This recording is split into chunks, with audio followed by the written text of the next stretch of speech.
सत्संग से सोधी आवे, नहीं जीव 84 में जावे। सत्संग से सोधी आवे, नहीं जीव 84 में जावे। अब मेटो द्वेष और राग हो रहा। इच्छा कर मारे नहीं, अरबन इच्छा मर जा।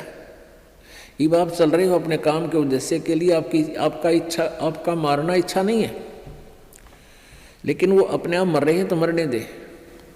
लेकिन सावधानी अवश्य बरते। जैसे सामने आप जा रहे हो और चींटियों की लाइन है या इन मकोड़ों की चिट्टों की जो लाइन है और वो बहुत बिखरे हुए हैं, तो उससे बचने की चेष्टा करें।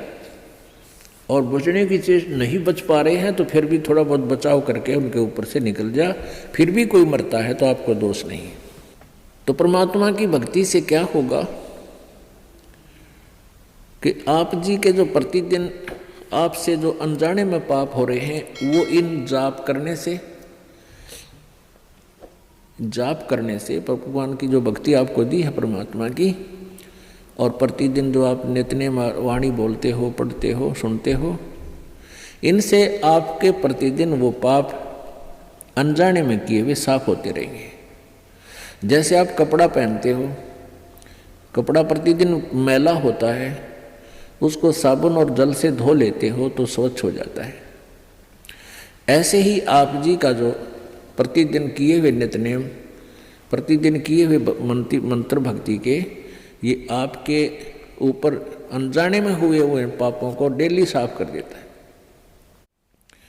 फिर शेष रहे आपके संचित कर्म, जो पहले जन्म जन्मांतर के आपके ढेर लगे हुए, तो परमेश्वर की सत भक्ति से, सतनाम से वो सभी नष्ट हो जाएंगे, वो फूंक दिए जाएंगे, जला दिए जाएंगे, नाश कर दिए जाएंगे।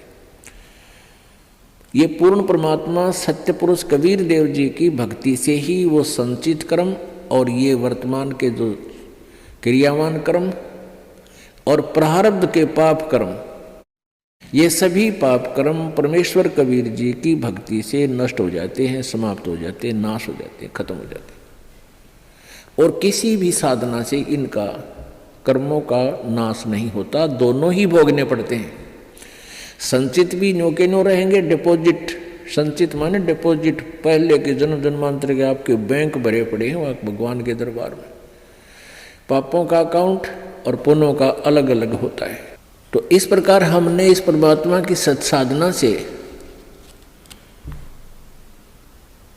अपना मोक्ष करवाना है, चाहिए ध्यान रखना।